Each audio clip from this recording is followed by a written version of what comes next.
বিসমিল্লাহির রহমানির রহিম। পরম করুণাময় ও অসীম দয়ালু আল্লাহর নামে শুরু। আলিফ লাম রা তিলকা আয়াতুল কিতাবিল হাকীম। আলিফ লাম রা, এগুলো হিকমতপূর্ণ কিতাবের আয়াত। أكان للناس عجبا أن أوحينا إلى رجل منهم أن أنذر الناس وبشر الذين آمنوا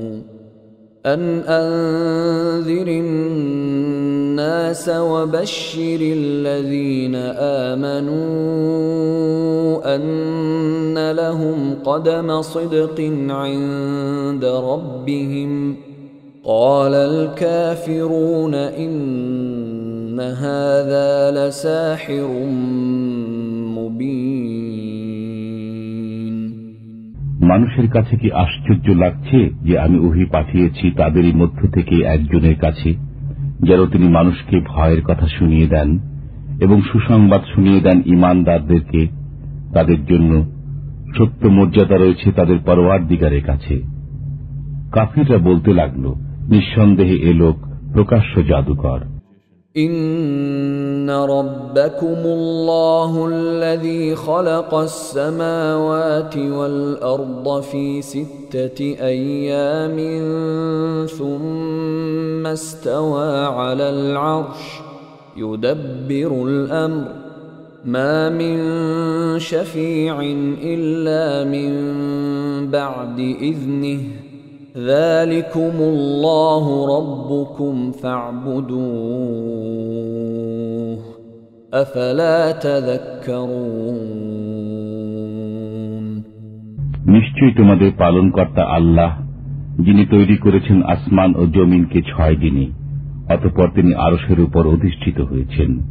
তিনি পরিচালনা করেন কাজের, কেউ সুপারিশ করতে পারবে না তবে তার অনুমতির পর। আল্লাহ হচ্ছেন তোমাদের পালনকর্তা, অতএব তোমরা তাঁরই ইবাদত করো। তোমরা কি কিছুই চিন্তা করো না? ইলাইহি মারজিউকুম জামিআ ওয়া'দাল্লাহি হাক্কান ইন্নাহু ইয়াবদাউল খালকা সুম্মা ইউঈদুহু লিয়াজজিয়াল্লাযীনা আমানু ওয়া আমিলুস সালিহাতি বিল কিসত والذين كفروا لهم شراب من حميم وعذاب أليم بما كانوا يكفرون। তাঁর কাছে ফিরে যেতে হবে তোমাদের সবাইকে। আল্লাহর ওয়াদা সত্য।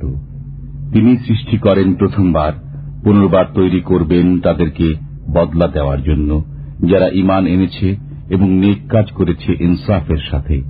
আর যারা কাফির হয়েছে তাদের পান করতে হবে ফুটন্ত পানি এবং ভোগ করতে হবে যন্ত্রণাদায়ক আযাব, এজন্য যে তারা কুফরি করছিল।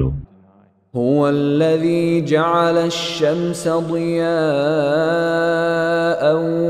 والقمر نورا وقدره منازل لتعلموا عدد السنين والحساب ما خلق الله ذلك إلا بالحق يفصل الآيات لقوم يعلمون। তিনি সেই মহান সত্তা, যিনি বানিয়েছেন সূর্যকে চমকদার আর চন্দ্রকে আলো হিসেবে, এবং অতঃপর নির্ধারণ করেছেন এবং এর জন্য মঞ্জিল সমূহ, যাতে করে তোমরা চিনতে পারো বছরগুলোর সংখ্যা ও হিসাব। আল্লাহ পাক এই সমস্ত কিছু এমনি বানিয়ে দেননি, কিন্তু তদবিরের সাথে। তিনি প্রকাশ করেন লক্ষণ সমূহ সেই সমস্ত লোকদের জন্য যাদের জ্ঞান আছে। إن في اختلاف الليل والنهار وما خلق الله في السماوات والأرض لآيات لقوم يتقون নিশ্চয়ই রাত দিনের পরিবর্তনের মাঝে এবং যা কিছু তিনি সৃষ্টি করেছেন আসমান ও জমিনে সবই হল নিদর্শন সেসব লোকের জন্য যারা ভয় করে। ইন্নাল্লাযীনা লা ইয়ারজুনা লিকাআনা ওয়া রাদু বিল হায়াতিদ দুনিয়া ওয়া তামাআন্নু বিহা ওয়াল্লাযীনা হুম আন আয়াতিনা গাফিলুন। অবশ্যই যেসব লোক আমার সাক্ষাৎ লাভের আশা রাখে না এবং পার্থিব জীবন নিয়েই উৎফুল্ল রয়েছে তাতেই প্রশান্তি অনুভব করেছে এবং যারা আমার নিদর্শন সমূহ সম্পর্কে বেখবর, উলাইকা মাওয়াহুমুন নার বিমা কানু ইয়াকসিবুন। এমন লোকদের ঠিকানা হল আগুন, সেসবের বদলা হিসাবে যা তারা অর্জন করেছিল। ইন্নাল্লাযীনা আমানু ওয়া আমিলুস সালিহাতি ইয়াহদিহিম রাব্বুহুম বিঈমানিহিম তাজরি মিন তাহতিহিমুল আনহারু ফি জান্নাতিন নাঈম। অবশ্য যেসব লোক ঈমান এনেছে এবং সৎ কাজ করেছে তাদেরকে হিদায়াত করবেন তাদের পালনকর্তা তাদের ঈমানের মাধ্যমে। তাদের তলদেশে প্রবাহিত হয় প্রস্রবণ সমূহ সুখময় কাননকুঞ্জে। দাওয়াহুম ফিহা সুবহানাকাল্লাহুম্মা ওয়া তাহিয়্যুতুহুম ফিহা সালাম ওয়া আখিরু দাওয়াহুম আনিল হামদুলিল্লাহি রাব্বিল আলামিন। সেখানে তাদের প্রার্থনা হল, পবিত্র তোমার সত্তা হে আল্লাহ, আর শুভেচ্ছা হল সালাম, আর তাদের প্রার্থনার সমাপ্তি হয় সমস্ত প্রশংসা বিশ্বপালক আল্লাহর জন্য বলে।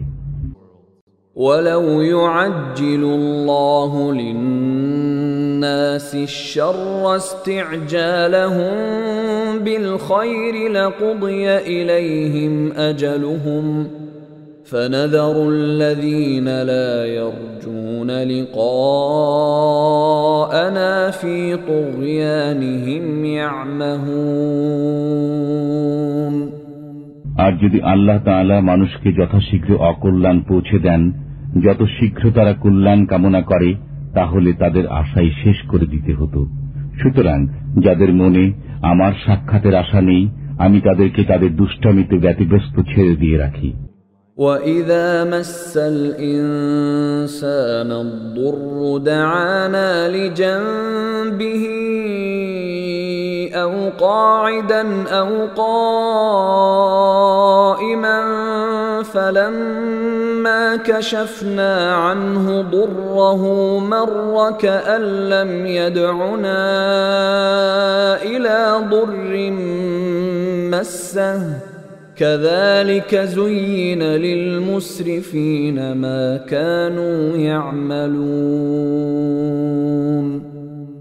আর যখন মানুষ কষ্টের সম্মুখীন হয়, শুয়ে বসে দাঁড়িয়ে আমাকে ডাকতে থাকে, তারপর আমি যখন তা থেকে মুক্ত করে দেই, সে কষ্ট যখন চলে যায় তখন মনে হয় কখনো কোনো কষ্টের সম্মুখীন হয়ে যেন আমাকে ডাকেইনি। এমনি ভাবে মনোপুত হয়েছে নির্ভয় লোকদের যা তারা করেছে। وَلَقَدْ أَهْلَكْنَا الْقُرُونَ مِنْ قَبْلِكُمْ لَمَّا ظَلَمُوا وَجَاءَتْهُمْ رُسُلُهُم بِالْبَيِّنَاتِ وَمَا كَانُوا لِيُؤْمِنُوا كَذَلِكَ نَجْزِي الْقَوْمَ الْمُجْرِمِينَ।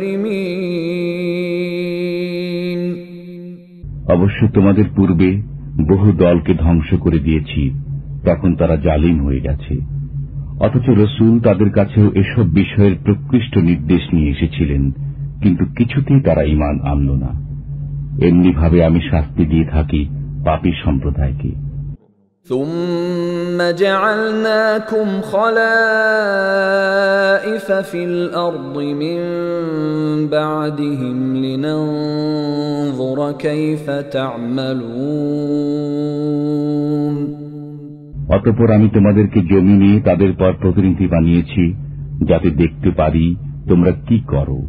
وَإِذَا تُتْلَى عَلَيْهِمْ آيَاتُنَا بَيِّنَاتٍ قَالَ الَّذِينَ لَا يَرْجُونَ لِقَاءَنَا ائْتِ بِقُرْآنٍ غَيْرِ هَذَا أَوْ بَدِّلْهُ قُلْ مَا يَكُونُ لِي أَنْ أُبَدِّلَهُ مِنْ تِلْقَاءِ نَفْسِي إِنْ أَتَّبِعُ إِلَّا مَا يُوحَى إِلَيَّ إِنِّي أَخَافُ إِنْ عَصَيْتُ رَبِّي عَذَابَ يَوْمٍ عَظِيمٍ। আর যখন তাদের কাছে আমার প্রকৃষ্ট আয়াতসমূহ পাঠ করা হয়, তখন সে সমস্ত লোকেরা বলে, যাদের আশা নেই আমার সাক্ষাতের, নিয়ে এসো কোন কোরআন এটি ছাড়া, অথবা একে পরিবর্তিত করে দাও। তাহলে বলে দাও, একে নিজের পক্ষ থেকে পরিবর্তিত করা আমার কাজ নয়। আমি সেই নির্দেশেরই আনুগত্য করি যা আমার কাছে আসে। আমি যদি স্বীয় পরওয়ারদিগারের নাফরমানি করি, তবে কঠিন দিবসের আযাবের ভয় করি। قُلْ لَوْ شَاءَ اللَّهُ مَا تَلَوْتُهُ عَلَيْكُمْ وَلَا أَدْرَاكُمْ بِهِ فَقَدْ لَبِثْتُ فِيكُمْ عُمُرًا مِّن قَبْلِهِ أَفَلَا تَعْقِلُونَ। বলে দাও, যদি আল্লাহ চাইতেন তবে আমি এটি তোমাদের সামনে পড়তাম না, আর নাইবা তিনি তোমাদেরকে অবহিত করতেন এ সম্পর্কে, কারণ আমি তোমাদের মাঝে ইতিপূর্বেও একটা বয়স অতিবাহিত করেছি। তারপরেও কি তোমরা চিন্তা করবে না?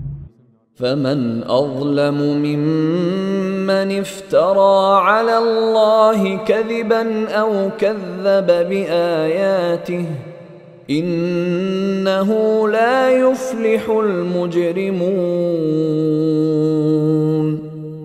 অতঃপর তার চেয়ে বড় জালিম কে হবে, যে আল্লাহর প্রতি অপবাদ আরোপ করেছে কিংবা তার আয়াতসমূহকে মিথ্যা বলে অভিহিত করেছে? কশ্চিন কালেও পাপীদের কোনো কল্যাণ হয় না। وَيَعْبُدُونَ مِن دُونِ اللَّهِ مَا لَا يَضُرُّهُمْ وَلَا يَنفَعُهُمْ وَيَقُولُونَ هَؤُلَاءِ شُفَعَاؤُنَا عِندَ اللَّهِ قُلْ أَتُنَبِّئُونَ اللَّهَ بِمَا لَا يَعْلَمُ فِي السَّمَاوَاتِ وَلَا فِي الْأَرْضِ سُبْحَانَهُ وَتَعَالَى عَمَّا يُشْرِكُونَ। আর উপাসনা করে আল্লাহকে বাদ দিয়ে এমন বস্তুর যা না তাদের কোনো ক্ষতি সাধন করতে পারে না লাভ, এবং বলে, এরা তো আল্লাহর কাছে আমাদের সুপারিশকারী। তুমি বলো, তোমরা কি আল্লাহকে এমন বিষয় অবহিত করছো যে সম্পর্কে তিনি অবহিত নন আসমান ও জমিনের মাঝে? তিনি পূত পবিত্র ও মহান সে সমস্ত থেকে যাকে তোমরা শরীক করছো। وَمَا كَانَ النَّاسُ إِلَّا أُمَّةً وَاحِدَةً فَاخْتَلَفُوا وَلَوْلَا كَلِمَةٌ سَبَقَتْ مِنْ رَبِّكَ لَقُضِيَ بَيْنَهُمْ فِيمَا فِيهِ يَخْتَلِفُونَ। আর সমস্ত মানুষ একই উম্মতভুক্ত ছিল, পরে পৃথক হয়ে গেছে। আর একটি কথা যদি তোমার পরওয়ারদিগারের পক্ষ থেকে পূর্বে নির্ধারিত না হয়ে যেত, তবে তারা যে বিষয়ে বিরোধ করছে তার মীমাংসা হয়ে যেত। وَيَقُولُونَ لَوْلَا أُنْزِلَ عَلَيْهِ آيَةٌ مِّن رَّبِّهِ فَقُلْ إِنَّمَا الْغَيْبُ لِلَّهِ فَانْتَظِرُوا إِنِّي مَعَكُمْ مِنَ الْمُنْتَظِرِينَ। বস্তুত তারা বলে, তার কাছে তার পরওয়ারদিগারের পক্ষ থেকে কোনো নির্দেশ এলো না কেন? বলে দাও, গায়েবের কথা আল্লাহই জানেন, আমিও তোমাদের সাথে অপেক্ষায় রইলাম।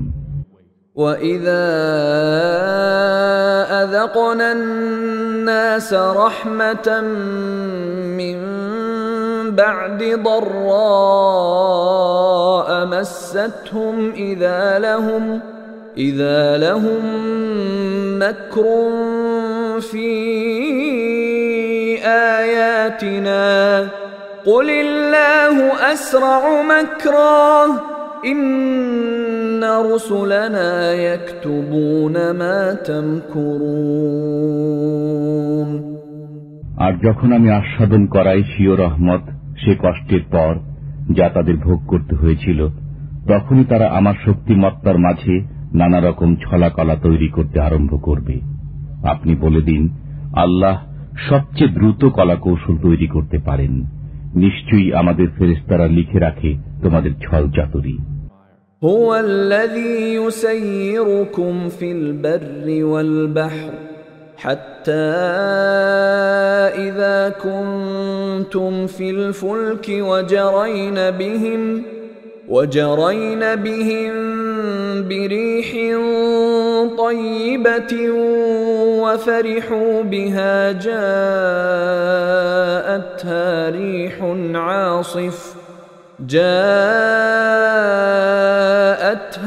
ريح عاصف وجاءهم الموج من كل مكان وظنوا أنهم أحيط بهم دعوا الله مخلصين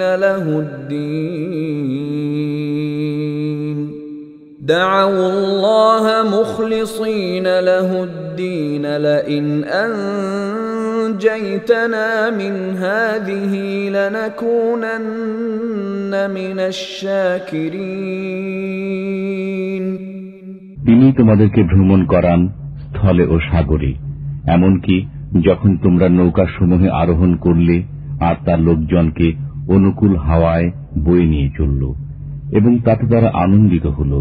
নৌকাগুলোর উপর এলো তীব্র বাতাস আর সর্বদিক থেকে সেগুলোর উপর ঢেউ আসতে লাগলো এবং তারা জানতে পারল যে তারা অবরুদ্ধ হয়ে পড়েছে। তখন ডাকতে লাগলো আল্লাহকে তার ইবাদতে নিঃস্বার্থ হয়ে, যদি তুমি আমাদেরকে এ বিপদ থেকে উদ্ধার করে তোলো তাহলে নিঃসন্দেহে আমরা কৃতজ্ঞ থাকব। أنجاهم إذا هم يبغون في الأرض بغير الحق يا أيها الناس إنما بغيكم على أنفسكم متاع الحياة الدنيا ثم إلينا مرجعكم فننبئكم بما كنتم تعملون। তারপর যখন তাদেরকে আল্লাহ বাঁচিয়ে দিলেন তখনই তারা পৃথিবীতে অনাচার করতে লাগলো অন্যায়ভাবে। হে মানুষ, শোনো, তোমাদের অনাচার তোমাদেরই উপর পড়বে। পার্থিব জীবনের সুফল ভোগ করে নাও, অতঃপর আমার নিকট প্রত্যাবর্তন করতে হবে, তখন আমি বাতলে দেব যা কিছু তোমরা করতে।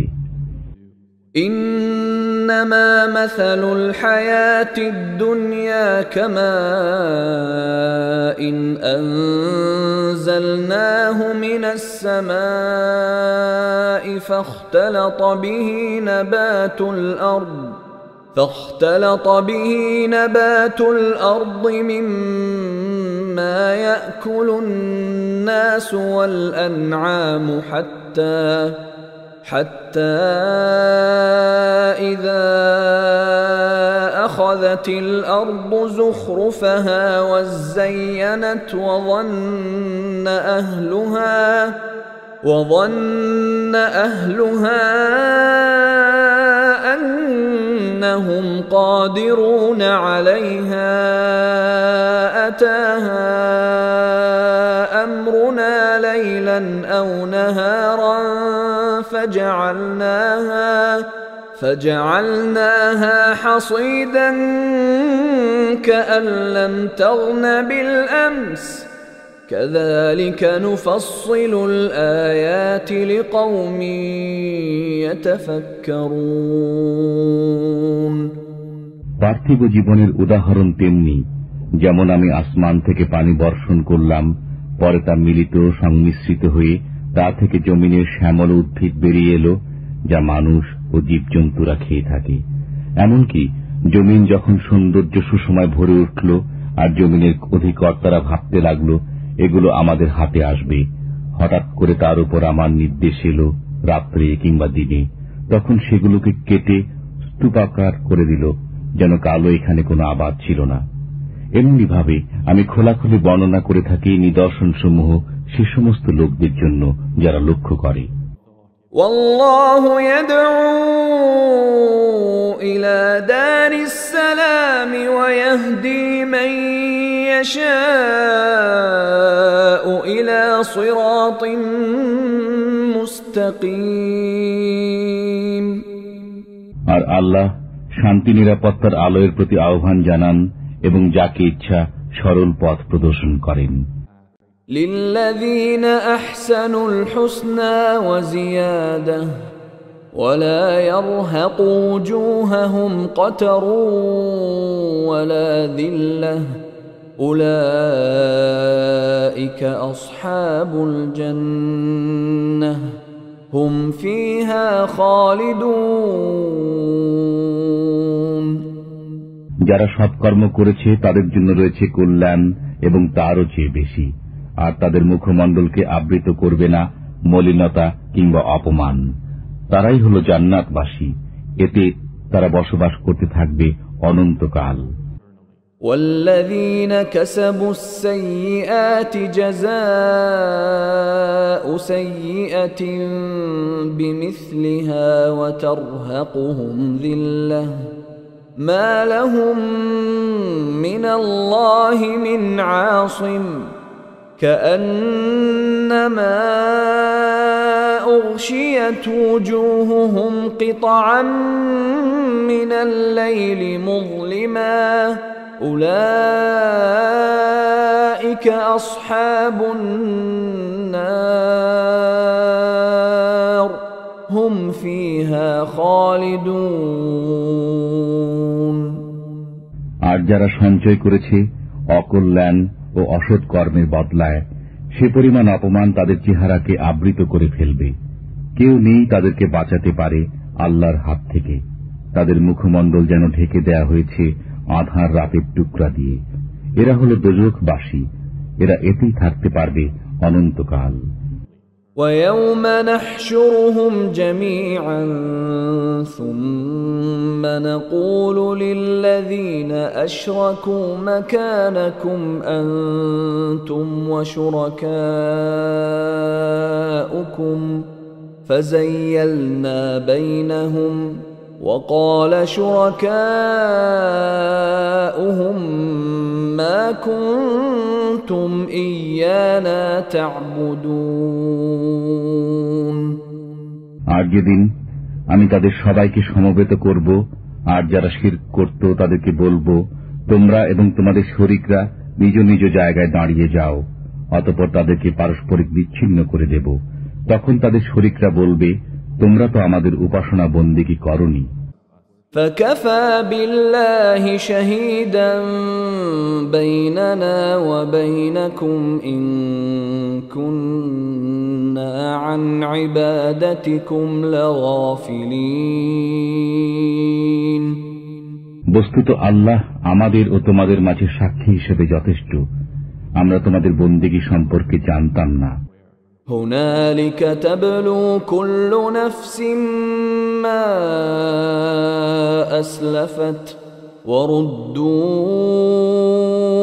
إِلَى اللَّهِ مَوْلَاهُمُ الْحَقِّ وَضَلَّ عَنْهُمْ مَا كَانُوا يَفْتَرُونَ। সেখানে প্রত্যেকে যাচাই করে নিতে পারবে যা কিছু সে ইতিপূর্বে করেছিল এবং আল্লাহর প্রতি প্রত্যাবর্তন করবে, যিনি তাদের প্রকৃত মালিক। আর তাদের কাছ থেকে দূরে যেতে থাকবে যারা মিথ্যা বলত। قُلْ مَنْ يَرْزُقُكُمْ مِنَ السَّمَاءِ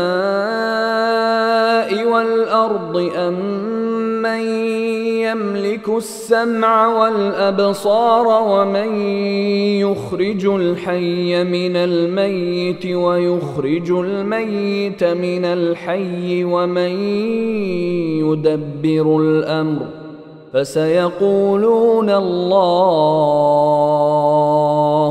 فَقُلْ أَفَلَا تَتَّقُونَ তুমি জিজ্ঞেস করো, কে রুজি দান করে তোমাদেরকে আসমান থেকে ও জমিন থেকে, কিংবা কে তোমাদের কান ও চোখের মালিক?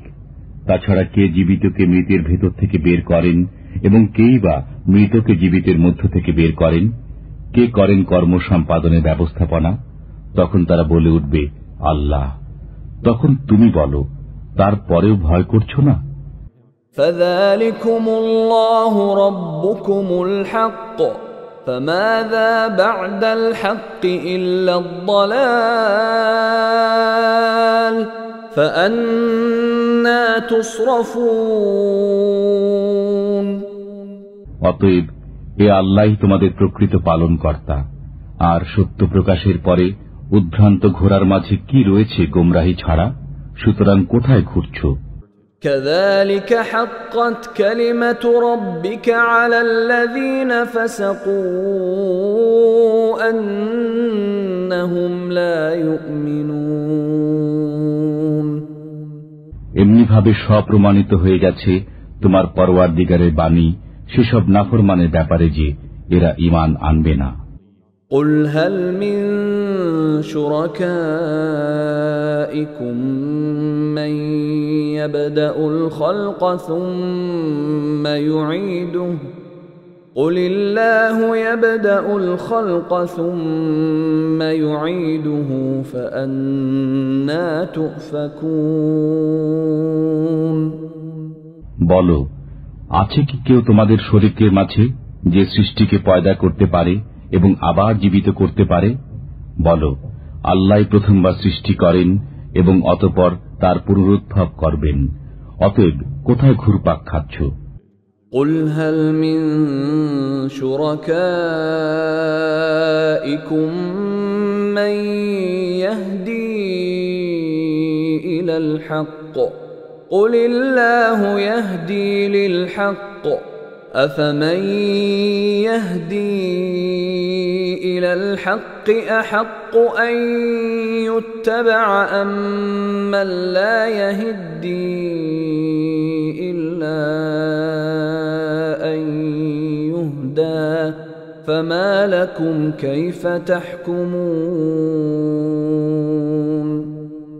জিজ্ঞেস করো, আছে কি কেউ তোমাদের শরীকদের মধ্যে যে সত্য সঠিক পথ প্রদর্শন করবে? বলো, আল্লাহ সত্য সঠিক পথ প্রদর্শন করেন। সুতরাং এমন যে লোক সঠিক পথ দেখাবে তার কথা মান্য করা, কিংবা যে লোক নিজে নিজে পথ খুঁজে পায় না তাকে পথ দেখানো কর্তব্য।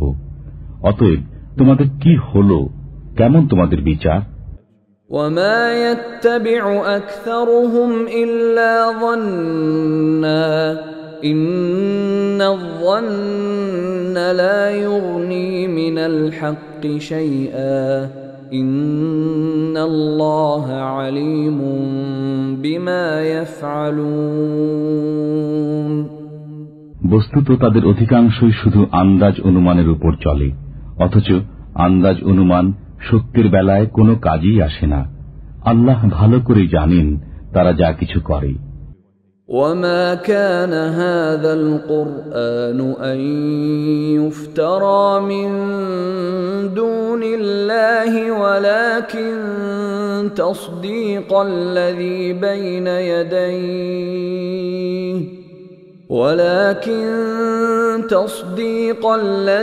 بين يديه وتفصيل الكتاب لا ريب فيه من رب العالمين আর কোরআন সে জিনিস নয় যে আল্লাহ ব্যতীত কেউ তা বানিয়ে নেবে। অবশ্য এটি পূর্ববর্তী কালামের সত্যায়ন করে এবং সে সমস্ত বিষয়ের বিশ্লেষণ দান করে যা তোমার প্রতি দেয়া হয়েছে, যাতে কোনো সন্দেহ নেই তোমার বিশ্ব পালনকর্তার পক্ষ থেকে। أم يقولون افتراه قل فأتوا بسورة مثله وادعوا من استطعتم من دون الله إن كنتم صادقين। মানুষ কি বলে যে এটি বানিয়ে এনেছ? বলে দাও, তোমরা নিয়ে এসো একটি সূরা আর ডেকে নাও যাদেরকে নিতে সক্ষম হও আল্লাহ ব্যতীত, যদি তোমরা সত্যবাদী হয়ে থাকো। بل كذبوا بما لم يحيطوا بعلمه ولما يأتهم تأويله كذلك كذب الذين من قبلهم فانظر كيف كان عاقبة الظالمين।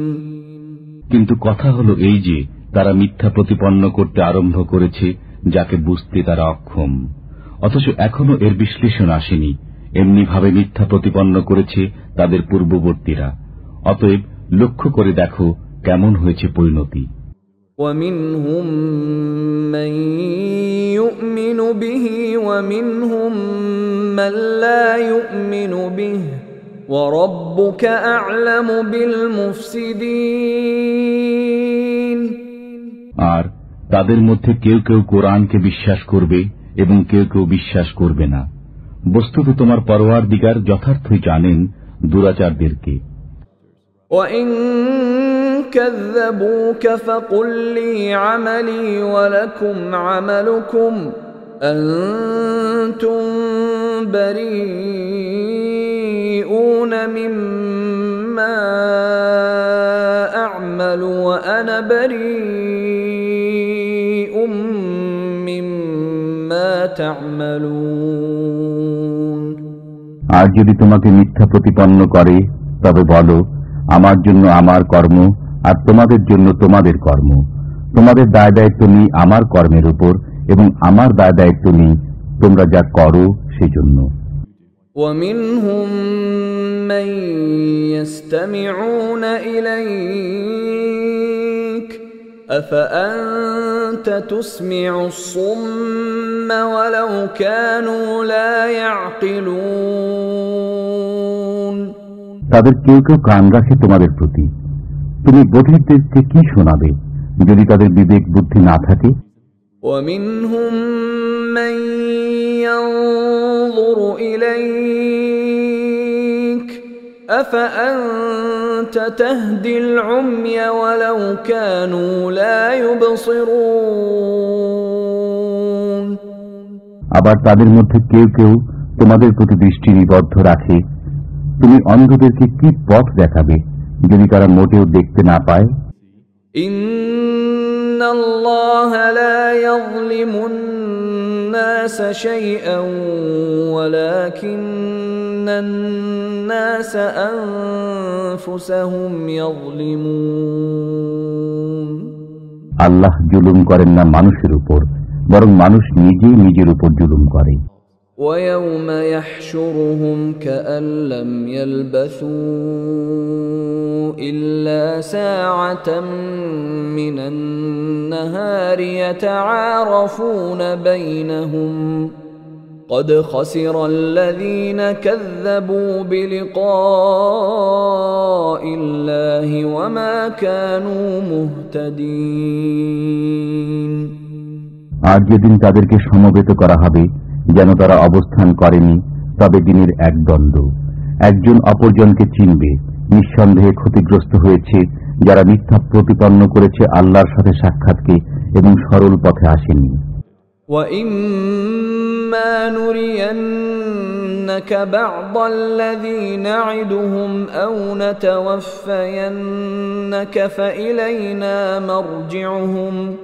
فإلينا مرجعهم ثم الله شهيد على ما يفعلون।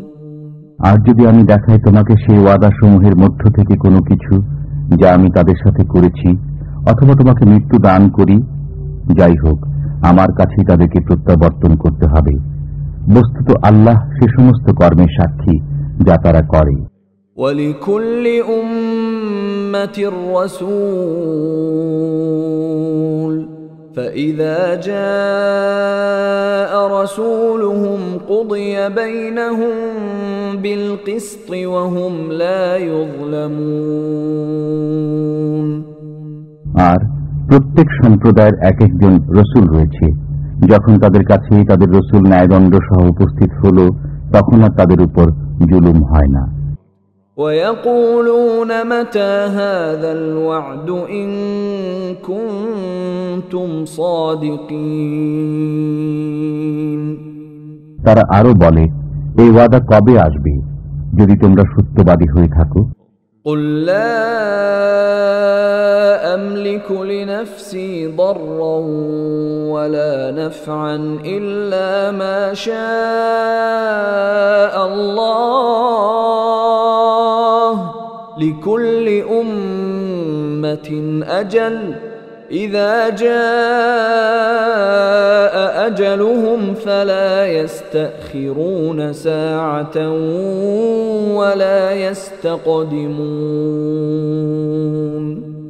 তুমি বলো, আমি আমার নিজের ক্ষতি কিংবা লাভেরও মালিক নই, কিন্তু আল্লাহ যা ইচ্ছা করেন। প্রত্যেক সম্প্রদায়ের জন্যই এক একটি ওয়াদা রয়েছে। যখন তাদের সে ওয়াদা এসে পৌঁছে যাবে, তখন না একদণ্ড পেছনে সরতে পারবে, না সামনে ফসকাতে পারবে। قُلْ أَرَأَيْتُمْ إِنْ أَتَاكُمْ عَذَابُهُ بَيَاتًا أَوْ نَهَارًا مَاذَا يَسْتَعْجِلُ مِنْهُ الْمُجْرِمُونَ। তুমি বলো, আচ্ছা দেখো তো দেখি, যদি তোমাদের উপর তার আযাব রাতারাতি অথবা দিনের বেলা এসে পৌঁছে যায়, তবে এর আগে পাপীরা কি করবে? أَثُمَّ إِذَا مَا وَقَعَ آمَنْتُمْ بِهِ الْآنَ وَقَدْ كُنْتُمْ بِهِ تَسْتَعْجِلُونَ। তাহলে কি আযাব সংঘটিত হয়ে যাবার পর এর প্রতি বিশ্বাস করবে? এখন স্বীকার করলে, অথচ তোমরা এরই তাগাদা করতে। ثُمَّ قِيلَ لِلَّذِينَ ظَلَمُوا ذُوقُوا عَذَابَ الْخُلْدِ هَلْ تُجْزَوْنَ إِلَّا بِمَا كُنتُمْ تَكْسِبُونَ।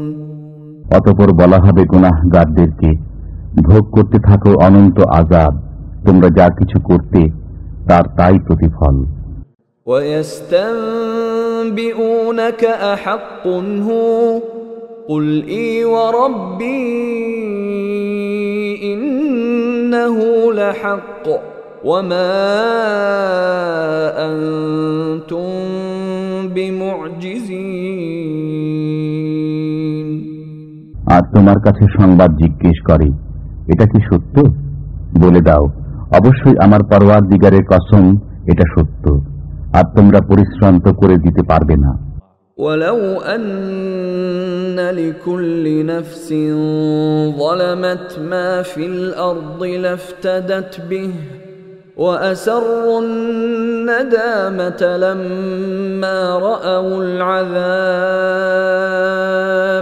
وَقُضِيَ بَيْنَهُم بِالْقِسْطِ وَهُمْ لَا يُظْلَمُونَ। বস্তুত যদি প্রত্যেক গুনাহগারের কাছে এত পরিমাণ থাকে যা আছে সমগ্র জমিনের মাঝে, আর অবশ্যই যদি সেগুলো নিজের মুক্তির বিনিময় দিতে চাইবে আর গোপনে গোপনে অনুতাপ করবে যখন আযাব দেখবে, বস্তুত তাদের জন্য সিদ্ধান্ত হবে ন্যায়সঙ্গত এবং তাদের উপর জুলুম হবে না। ألا إن لله ما في السماوات والأرض ألا إن وعد الله حق ولكن أكثرهم لا يعلمون। শুনে রাখো, যা কিছু রয়েছে আসমান সমূহে ও জমিনে সবই আল্লাহর। শুনে রাখো, আল্লাহর প্রতিশ্রুতি সত্য, তবে অনেকেই জানে না। هو يحيي ويميت وإليه ترجعون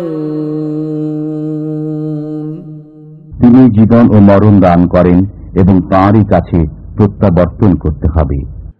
يا أيها الناس قد جاءتكم موعظة من ربكم وشفاء لما في الصدور وهدى ورحمة للمؤمنين হে মানবকুল, তোমাদের কাছে উপদেশ বানিয়ে এসেছি তোমাদের পরওয়ারদিগারের পক্ষ থেকে এবং অন্তরের রোগের নিরাময়, হেদায়েত ও রহমত মুসলমানদের জন্য। قل بفضل الله وبرحمته فبذلك فليفرحوا هو خير مما يجمعون বলো, আল্লাহর দয়া ও মেহেরবানিতে, সুতরাং এরই প্রতি তাদের সন্তুষ্ট থাকা উচিত। এটি উত্তম সে সমুদয় থেকে যা সঞ্চয় করছো।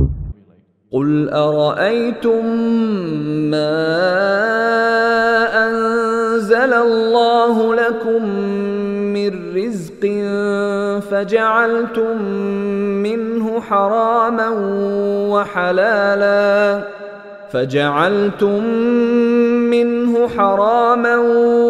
وحلالا قل الله أذن لكم أم على الله تفترون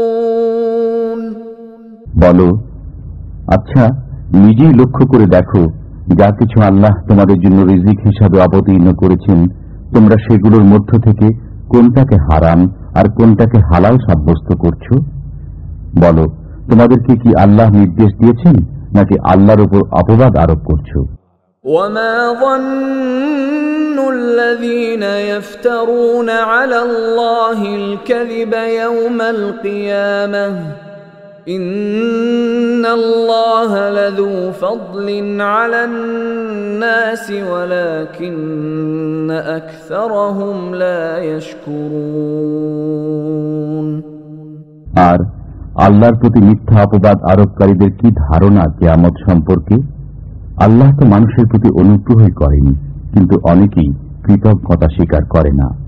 وما تكون في شأن وما تتلو منه من قرآن ولا تعملون من عمل إلا كنا عليكم شهودا إذ تفيضون فيه وما يعزب عن ربك من مثقال ذرة في الأرض ولا في السماء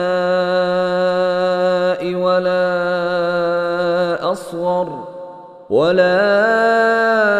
أصغر من ذلك ولا أكبر إلا في كتاب مبين বস্তুত যে কোনো অবস্থাতেই তুমি থাকো এবং কোরআনের যে কোনো অংশ থেকে পাঠ করো কিংবা যে কোনো কাজই তোমরা করো, অথচ আমি তোমাদের নিকটে উপস্থিত থাকি যখন তোমরা তাতে আত্মনিয়োগ করো।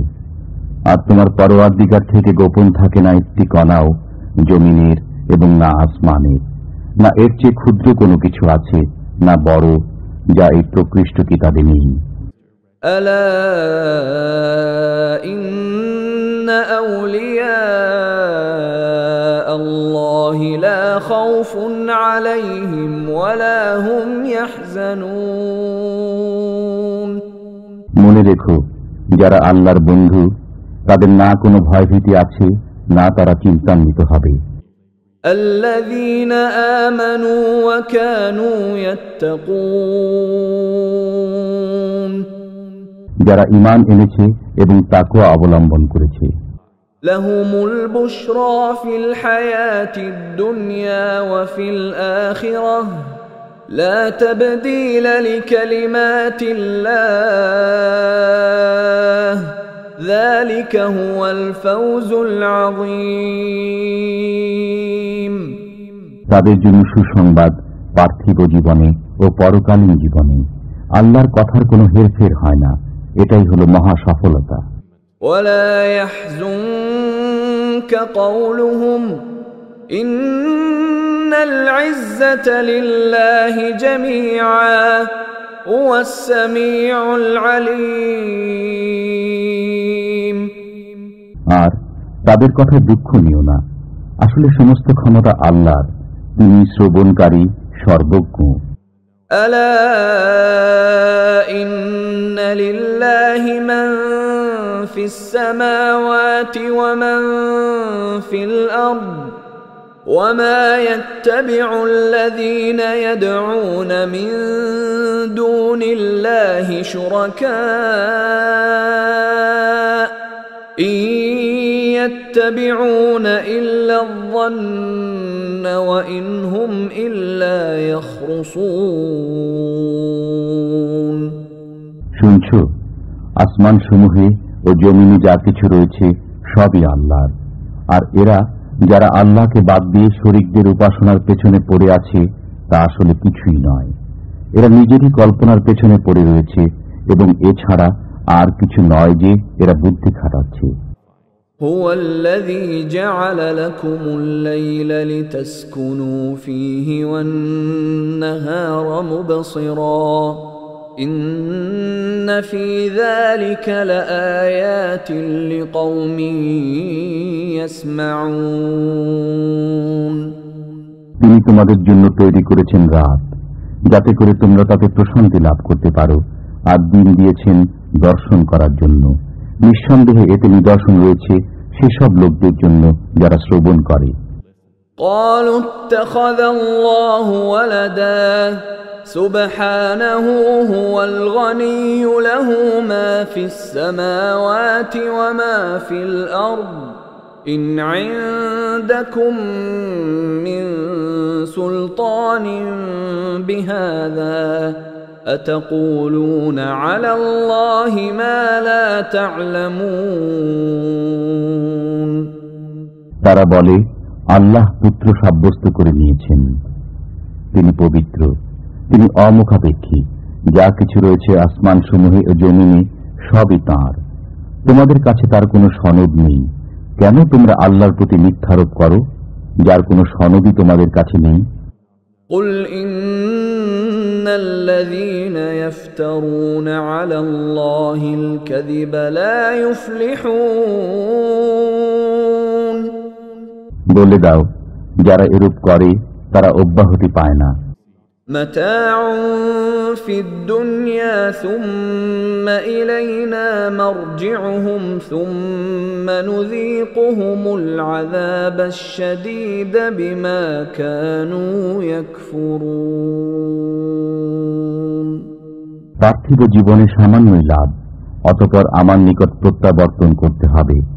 তখন আমি তাদেরকে আস্বাদন করাবো কঠিন আযাব তাদেরই কৃত কুফরির বদলাতে।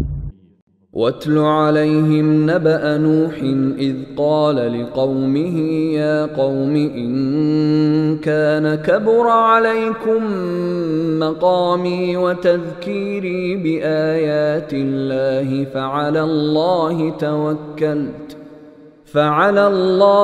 توكلت فأجمعوا أمركم وشركاءكم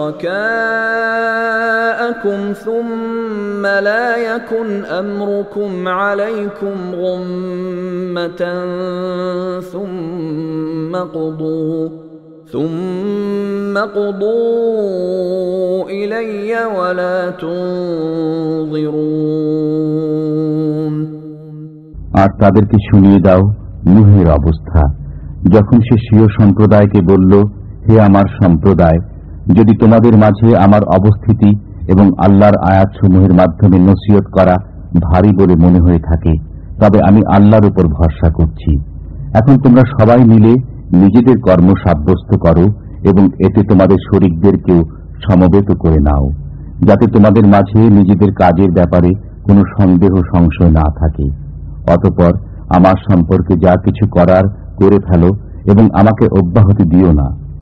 فإن توليتم فما سألتكم من أجر إن أجري إلا على الله وأمرت أن أكون من المسلمين। তারপরও যদি বিমুখতা অবলম্বন করো তবে আমি তোমাদের কাছে কোন রকম বিনিময় কামনা করি না। আমার বিনিময় হলো আল্লাহর দায়িত্বে, আর আমার প্রতি নির্দেশ রয়েছে যেন আমি আনুগত্য অবলম্বন করি। فكذبوه فنجيناه ومن معه في الفلك وجعلناهم خلائف وأغرقنا الذين كذبوا بآياتنا فانظر كيف كان عاقبة المنذرين। তারপরও এরা মিথ্যা প্রতিপন্ন করল, সুতরাং তাকে এবং তার সাথে নৌকায় যারা ছিল তাদেরকে বাঁচিয়ে নিয়েছি এবং যথাস্থানে আবাদ করেছি, আর তাদেরকে ডুবিয়ে দিয়েছি যারা আমার কথাকে মিথ্যা প্রতিপন্ন করেছে।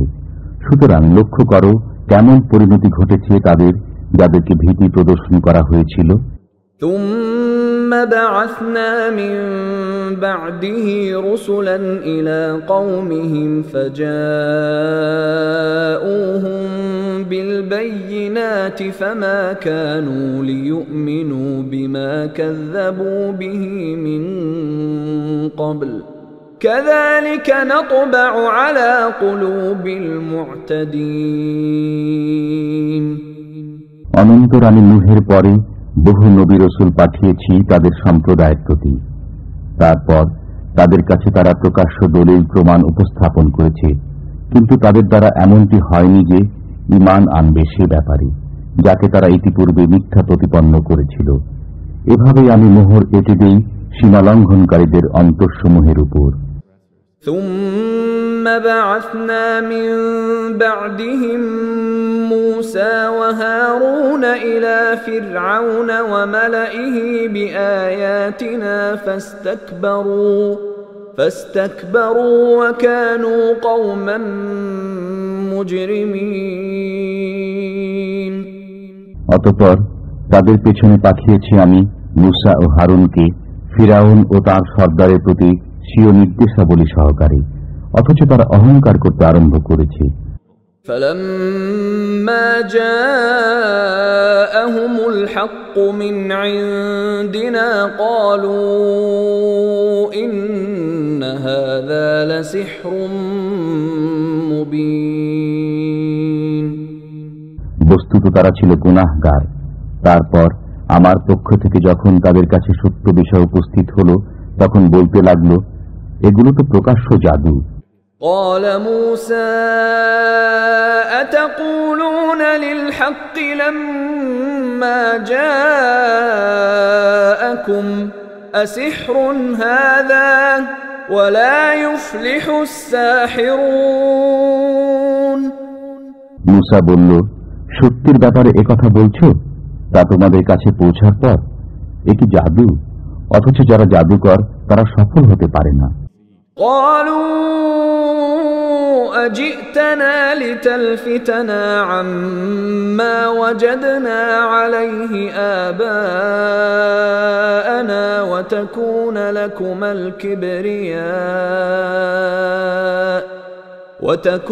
لكما الكبرياء في الأرض وما نحن لكما بمؤمنين। তারা বলল, তুমি কি আমাদেরকে সে পথ থেকে ফিরিয়ে দিতে এসেছো যাতে আমরা পেয়েছি আমাদের বাপ দাদাদেরকে, আর যাতে তোমরা দুইজন এদেশের সর্দারি পেয়ে যেতে পারো? আমরা তোমাদেরকে কিছুতেই মানব না।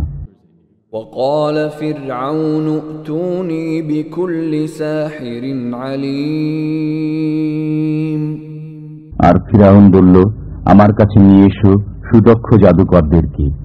فلما جاء السحرة قال لهم موسى ألقوا ما أنتم ملقون। তারপর যখন জাদুকররা এলো মুসা তাদেরকে বলল, নিক্ষেপ করো তোমরা যা কিছু নিক্ষেপ করে থাকো। فلما ألقوا قال موسى ما جئتم به السحر إن الله سيبطله إن الله لا يصلح عمل المفسدين। তারপর যখন তারা নিক্ষেপ করল, মুসা বলল, যা কিছু তোমরা এনেছো তা সবই জাদু। এবার আল্লাহ এসব ভণ্ডুল করে দিচ্ছেন। নিঃসন্দেহে আল্লাহ দুষ্কর্মীদের কর্মকে সুষ্ঠুতা দান করেন না। وَيُحِقُّ اللَّهُ الْحَقَّ بِكَلِمَاتِهِ وَلَوْ كَرِهَ الْمُجْرِمُونَ।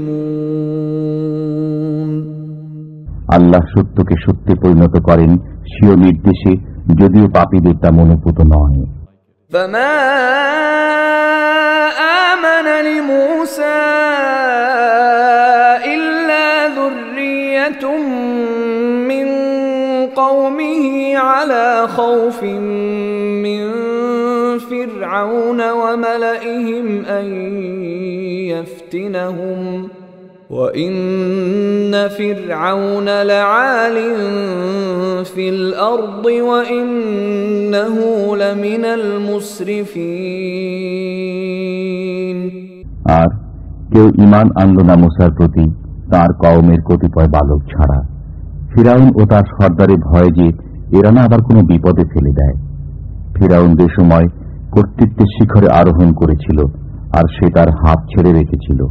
وقال موسى يا قوم إن كنتم آمنتم بالله فعليه توكلوا إن كنتم مسلمين।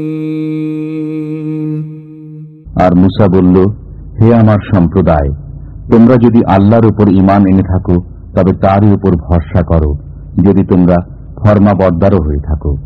فقالوا على الله توكلنا ربنا لا تجعلنا فتنة للقوم الظالمين। তখন তারা বলল, আমরা আল্লাহর উপর ভরসা করেছি, হে আমাদের পালনকর্তা, আমাদের উপর এই জালিম কওমের শক্তি পরীক্ষা করিও না। وَنَجِّنَا بِرَحْمَتِكَ مِنَ الْقَوْمِ الْكَافِرِينَ। আর আমাদেরকে অনুগ্রহ করে ছাড়িয়ে দাও এই কাফিরদের কবল থেকে। وَأَوْحَيْنَا إِلَى مُوسَى وَأَخِيهِ أَن تَبَوَّآ لِقَوْمِكُمَا بِمِصْرَ بُيُوتًا وَاجْعَلُوا بُيُوتَكُمْ قِبْلَةً وَأَقِيمُوا الصَّلَاةَ وَبَشِّرِ الْمُؤْمِنِينَ। আর আমি নির্দেশ পাঠালাম মুসা এবং তার ভাইয়ের প্রতি যে, তোমরা তোমাদের জাতির জন্য মিশরের মাটিতে বাসস্থান নির্ধারণ করো, আর তোমাদের ঘরগুলো বানাবে কেবলামুখী করে, এবং নামাজ কায়েম করো, আর যারা ঈমানদার তাদেরকে সুসংবাদ দান করো।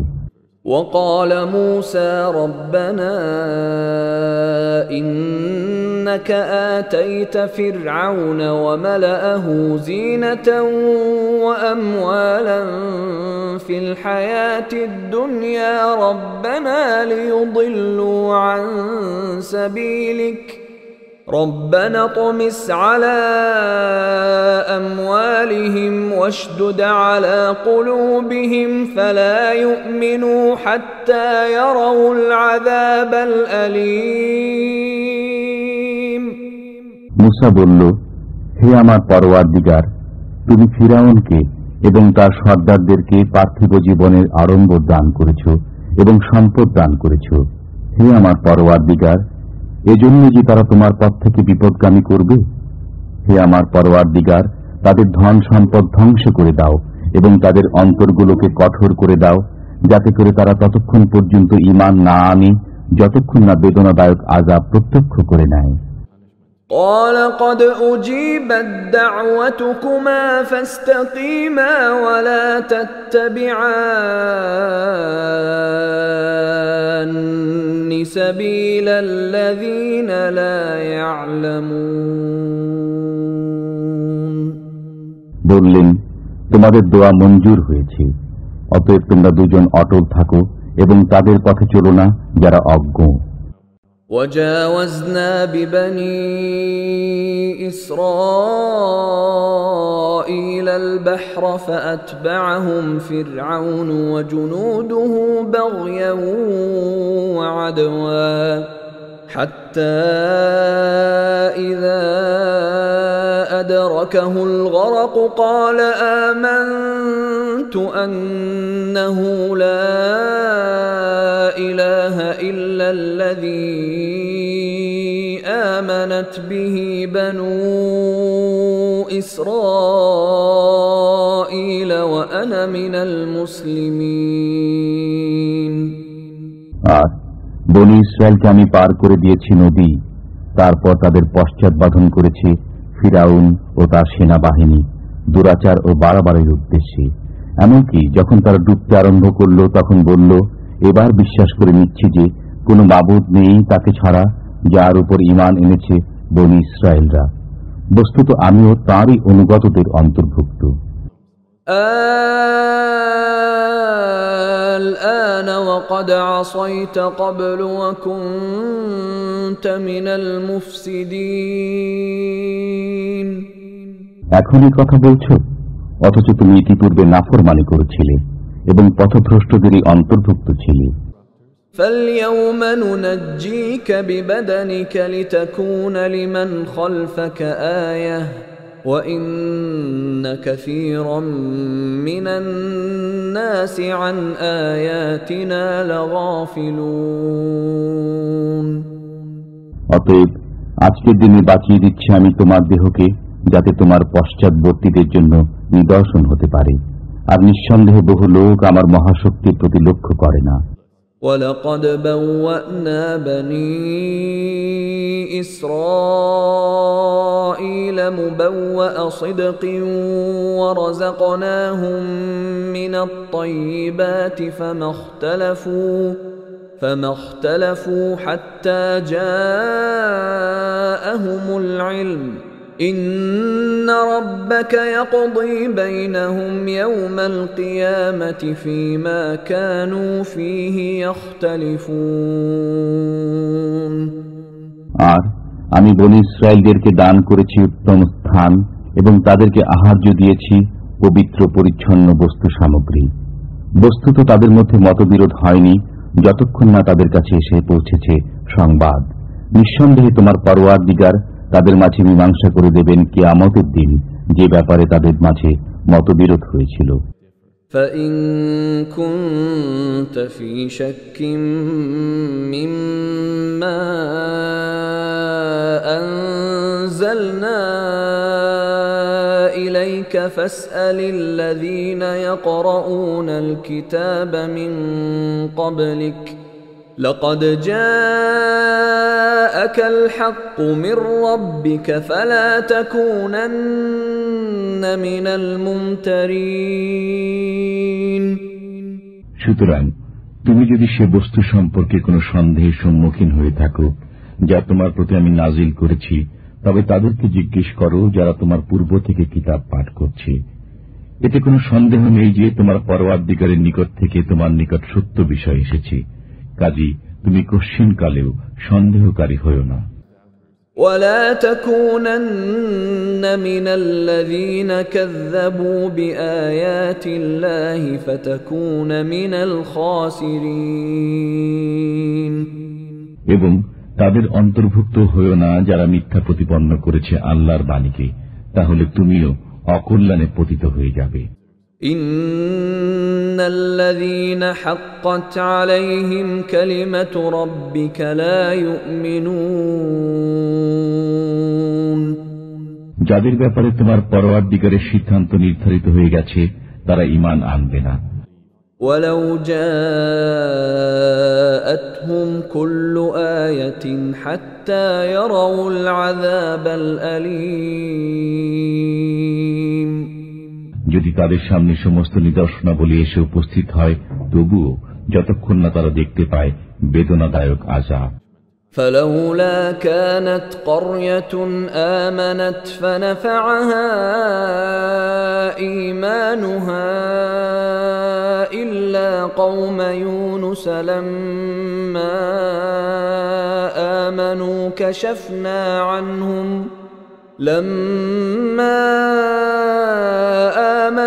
كشفنا عنهم عذاب الخزي في الحياة الدنيا ومتعناهم إلى حين সুতরাং কোন জনপদ কেন এমন হল না যা ঈমান এনেছে অতঃপর তার সেই ঈমান গ্রহণ হয়েছে কল্যাণকর। অবশ্য ইউনূসের সম্প্রদায়ের কথা আলাদা। তারা যখন ঈমান আনে তখন আমি তুলে নেই তাদের উপর থেকে অপমানজনক আযাব পার্থিব জীবনে এবং তাদেরকে কল্যাণ পৌঁছাই এক নির্ধারিত সময় পর্যন্ত। وَلَوْ شَاءَ رَبُّكَ لَآمَنَ مَن فِي الْأَرْضِ كُلُّهُمْ جَمِيعًا أَفَأَنْتَ تُكْرِهُ النَّاسَ حَتَّى يَكُونُوا مُؤْمِنِينَ আর তোমার পরওয়ারদিগার যদি চাইতেন তবে পৃথিবীর বুকে যারা রয়েছে তাদের সবাই ঈমান নিয়ে আসত সমবেতভাবে। তুমি কি মানুষের উপর জবরদস্তি করবে ঈমান আনার জন্য? وَمَا كَانَ لِنَفْسٍ أَن تُؤْمِنَ إِلَّا بِإِذْنِ اللَّهِ وَيَجْعَلُ الرِّجْسَ عَلَى الَّذِينَ لَا يَعْقِلُونَ আর কারো ঈমান আনা হতে পারে না যতক্ষণ না আল্লাহর হুকুম হয়। পক্ষান্তরে তিনি অপবিত্রতা আরোপ করেন যারা বুদ্ধি প্রয়োগ করে না তাদের উপর। قُلِ انظُرُوا مَاذَا فِي السَّمَاوَاتِ وَالْأَرْضِ وَمَا تُغْنِي الْآيَاتُ وَالنُّذُرُ عَن قَوْمٍ لَّا يُؤْمِنُونَ তাহলে আপনি বলে দিন, চেয়ে দেখো তো আসমানসমূহে ও জমিনে কি রয়েছে, আর কোন নিদর্শন এবং কোন ভীতি প্রদর্শনী কোনো কাজে আসে না সেসব লোকের জন্য যারা মান্য করে না। فَهَلْ يَنتَظِرُونَ إِلَّا مِثْلَ أَيَّامِ الَّذِينَ خَلَوْا مِن قَبْلِهِمْ قُلْ فَانتَظِرُوا إِنِّي مَعَكُمْ مِنَ الْمُنتَظِرِينَ সুতরাং এখন আর এমন কিছু নেই যার অপেক্ষা করবে, কিন্তু সেসব দিনের মতোই দিন যা অতীত হয়ে গেছে এর পূর্বে। আপনি বলুন, এখন পথ দেখো, আমিও তোমাদের সাথে পথ চেয়ে রইলাম। ثُمَّ نُنَجِّي رُسُلَنَا وَالَّذِينَ آمَنُوا كَذَلِكَ حَقًّا عَلَيْنَا نُنْجِي الْمُؤْمِنِينَ অতঃপর আমি বাঁচিয়ে নেই নিজের রাসূলগণকে এবং তাদেরকে যারা ঈমান এনেছে এমনি ভাবে। ঈমানদারদের বাঁচিয়ে নেয়া আমার দায়িত্বও বটে। قُلْ يَا أَيُّهَا النَّاسُ إِن كُنتُمْ فِي شَكٍّ مِّن دِينِي فَلَا أَعْبُدُ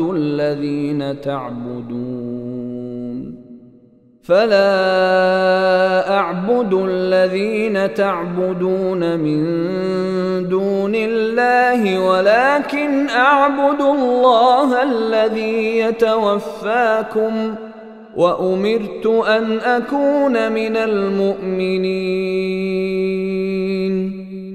বলে দাও, হে মানবকুল, তোমরা যদি আমার দ্বীনের ব্যাপারে সন্দিহান হয়ে থাকো তবে জেনো আমি তাদের ইবাদত করি না যাদের ইবাদত তোমরা করো আল্লাহ ব্যতীত, কিন্তু আমি ইবাদত করি আল্লাহ তাআলার, যিনি তুলে নেন তোমাদেরকে, আর আমার প্রতি নির্দেশ হয়েছে যাতে আমি ঈমানদারদের অন্তর্ভুক্ত থাকি। وَأَنْ أَقِمْ وَجْهَكَ لِلدِّينِ حَنِيفًا وَلَا تَكُونَنَّ مِنَ الْمُشْرِكِينَ আর যেন সোজা দ্বীনের প্রতি মুখ করি সরল হয়ে এবং যেন মুশরিকদের অন্তর্ভুক্ত না হই। وَلَا تَدْعُ مِن دُونِ اللَّهِ مَا لَا يَنفَعُكَ وَلَا يَضُرُّكَ فإن فعلت فإنك إذا من الظالمين আর নির্দেশ হয়েছে আল্লাহ ব্যতীত এমন কাউকে ডাকবে না যে তোমার ভালো করবে না মন্দও করবে না। বস্তুত তুমি যদি এমন কাজ করো তাহলে তখন তুমিও জালিমদের অন্তর্ভুক্ত হয়ে যাবে। وَإِن يَمْسَسْكَ اللَّهُ بِضُرٍّ فَلَا كَاشِفَ لَهُ إِلَّا هُوَ وَإِن يُرِدْكَ بِخَيْرٍ فَلَا رَادَّ لِفَضْلِهِ يُصِيبُ بِهِ مَن يَشَاءُ مِنْ عِبَادِهِ وَهُوَ الْغَفُورُ الرَّحِيمُ আর আল্লাহ যদি তোমার উপর কোনো কষ্ট আরোপ করেন তাহলে কেউ নেই তা খণ্ডাবার মতো তাকে ছাড়া। পক্ষান্তরে যদি তিনি কিছু কল্যাণ দান করেন তবে তার মেহেরবানীকে রহিত করার মতো কেউ নেই। তিনি যার প্রতি অনুগ্রহ দান করতে চান স্বীয় বান্দাদের মধ্যে তাকেই দান করেন। বস্তুত তিনিই ক্ষমাশীল দয়ালু। قُلْ يَا أَيُّهَا النَّاسُ قَدْ جَاءَكُمُ الْحَقُّ مِنْ رَبِّكُمْ فَمَنِ اهْتَدَى فَإِنَّمَا يَهْتَدِي لِنَفْسِهِ وَمَنْ ضَلَّ فَإِنَّمَا يَضِلُّ عَلَيْهَا وَمَا أَنَا عَلَيْكُمْ بِوَكِيلٍ বলে দাও, হে মানবকুল, সত্য তোমাদের কাছে পৌঁছে গেছে তোমাদের পরওয়ারদিগারের তরফ থেকে। এমন যে কেউ পথে আসে সে পথপ্রাপ্ত হয় স্বীয় মঙ্গলের জন্য, আর যে বিভ্রান্ত ঘুরতে থাকে সে স্বীয় অমঙ্গলের জন্য বিভ্রান্ত অবস্থায় ঘুরতে থাকবে। অনন্তর আমি তোমাদের উপর অধিকারী নই। واتبع ما يوحى إليك واصبر حتى يحكم الله وهو خير الحاكمين আর তুমি চলো সে অনুযায়ী যেমন নির্দেশ আসে তোমার প্রতি এবং সবর করো যতক্ষণ না ফয়সালা করেন আল্লাহ। বস্তুত তিনি হচ্ছেন সর্বোত্তম ফয়সালাকারী।